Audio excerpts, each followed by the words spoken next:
All right, major breaking news. A lot of Trump's closest allies and supporters in the business/tech world are now coming out and saying, dude, please chill out with the tariffs because it is Monday morning at the time of recording this, meaning we're about to enter another week of pain, of the stock market meltdown that was totally unnecessary and that seems to have no end in sight. But now CEOs are starting to flinch and call Trump out as the wrecking ball swings towards their portfolio. Let's take Bill Ackman, for example, who has been a big Trump supporter, who has stood behind Trump every single step of the way thus far, but this morning he decided to write a long, heartfelt post basically begging Trump and saying, dude, none of this is quite rational. You know, we'll get to Bill Ackman's post in 1 second, but I find this case even more interesting.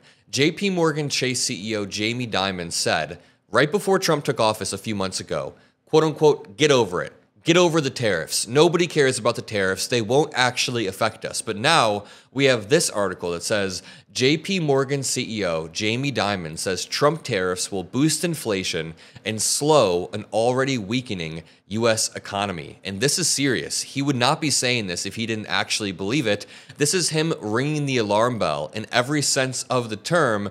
And again, this dude said a few months ago, get over it. He's not some liberal pundit who's doing this in an MSNBC interview. He did this in his shareholder letter as the head of the country's largest bank. Let me just read this. JP Morgan Chase CEO Jamie Dimon said Monday morning that tariffs announced by President Trump will likely boost prices on both domestic and imported goods, weighing down a U.S. economy that had already started slowing. And after these remarks came out, of course, the stock market began to crash even further, or futures began to crash, rather. Dimon, 69, addressed the tariff policy Trump announced on April 2nd in his annual shareholder letter. And let me just reiterate, the shareholder letter coming from the JP Morgan Chase CEO is something that people look forward to a lot. It is an incredibly important economic piece that comes out every once in a while. So really quickly, the shareholder letter has become a closely read screed on the state of the economy. Quote, whatever you think of the legitimate reasons for the newly announced tariffs, and of course there are some, or the long-term effect, good or bad, there are likely to be important short-term effects, Dimon said. Quote, we are likely to see inflationary outcomes, not only on imported goods, but on domestic prices as input costs rise and demand increases on domestic products. Genuinely just economics 101, which Trump doesn't understand, of course. Quote, whether or not the menu of tariffs causes a recession remains in question, but it will slow down growth. And of course, the odds of a recession have already raised to 60%. Dimon is the first CEO of a major Wall Street bank to publicly address Trump's sweeping tariff policy as the global markets crash, melt down in front of all of our eyes, caused directly by Trump. What about this quote in an article from the Rolling Stone that's detailing how a lot of different Republicans are scared, are terrified? This says, quote, I am not willing to go public yet, but I will say this. I don't even know if I would be this worried about what will happen to the economy if Bernie effing Sanders were president, one big Trump and Republican Party donor says. Quote, that's how bad this is, and there's very little time to fix the situation and turn the ship around. So the joke is that Republicans and Trump supporters think that Bernie Sanders is such a communist demon that if he even laid a single finger on the economy, it would shatter and melt down. But now, big Trump donors, Republican donors are saying they would be more comfortable if Bernie Sanders was running the economy. And I totally agree. I mean, I don't think Bernie would crash the economy, but I know that Trump would. We know for a fact that Trump would crash the economy. Let's jump over to what Bill Ackman is saying. But first, Ben Shapiro is still kind of shredding the Trump admin. He just posted this a little bit ago. And before I play it, just remember, the Mockler channel. This channel is one of the top 10 fastest growing political channels for Q1 of 2025. That may not seem big, but we beat Charlie Kirk in terms of growth. We beat Tucker in terms of growth. Next, we got to beat Joe Rogan in Q2. So all that I ask is that you scroll down and make sure you subscribe to the Mockler channel. Also, I did a debate on the Jubilee YouTube channel. They've got 10 million followers on YouTube. So if you look up Jubilee, you can see my debate. Go show me some love in the comments and say that I sent you. Let's watch this.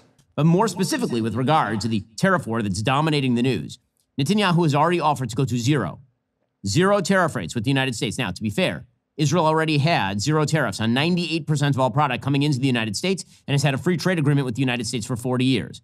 This, again, is why it was rather frustrating when the Trump administration put out a ridiculous chart last week, and it was a ridiculous chart suggesting that, for example, Israel had a 33% tariff and non-tariff rate on the United States. That's not true by any possible measure. That is a measure of trade deficit. It is not a measure of the actual tariff rates. Okay, the reason I keep playing Ben Shapiro, by the way, is because every single episode over the past week that he's put out has been calling Trump's policies ridiculous, short-sighted, incoherent. So I think I'm painting a broader picture here of Jamie Dimon, the JP Morgan Chase CEO, saying, hey, Trump is hurting the economy. Republican donors say, hey, Trump is hurting the economy. Ben Shapiro seems to be sounding the alarm. Even Bill Ackman. I found this one incredibly interesting. Bill Ackman posted this long Twitter thread today, and he pinned it on his Twitter profile, which means that he wants everybody to see this. And this came out at the exact same time that the JP Morgan Chase CEO, Jamie Dimon, released a letter. By the way, the market just opened, so I'm going to open a new tab and look up the S&P 500. Oof. The market's been open for 5 minutes and it's already down 4%. But let's go back to what Bill Ackman said. So he said, the country is 100% behind the president on fixing a global system of tariffs that has disadvantaged the country. But business is a confidence game, and confidence depends on trust. So Bill Ackman already has to start off his tweet giving Trump some ground, but then he begins to get serious. President Trump has elevated the tariff issue to the most important geopolitical issue in the world and has gotten everyone's attention. So far, so good. And yes, other nations have taken advantage of the U.S. by protecting their home industries at the expense of millions of our jobs and economic growth in our country. But by placing massive and disproportionate tariffs on our friends and our enemies alike, and thereby launching a global economic war against the whole world at once, we are in the process of destroying confidence in our country as a trading partner, as a place to do business, and as a market to invest capital. The president has an opportunity to call a 90-day timeout, negotiate and resolve unfair asymmetric tariff deals, and introduce trillions of dollars of new investment into our country. Oh, buddy, it doesn't seem like Trump wants to back down, because that would be weak of him, according to Trump. If, on the other hand, on April 9th, we launch economic nuclear war on every country in the world, which, by the way, April 9th is the start date for the insane tariffs that Trump calls reciprocal, but they're not reciprocal. On the 5th, the 10% tariffs kicked in, but on the 9th of April is when the full tariffs kick in. Again, the 9th of April. Business investment will grind to a halt. Consumers will close their wallets and pocketbooks, and we will severely damage our reputation with the rest of the world, and that will take years and potentially decades to rehabilitate. What CEO and what board of directors will be comfortable making large, long-term economic commitments in our country in the middle of an economic nuclear war?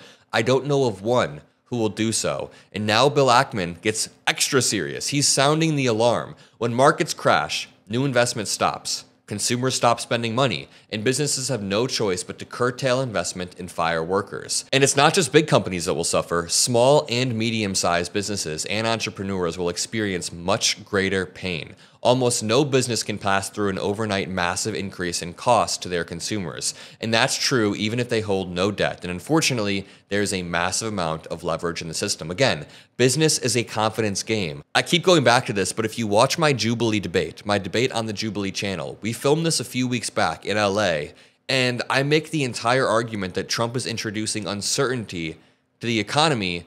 And it ended up aging really well over the past few weeks because everything I said kind of came true, which is interesting.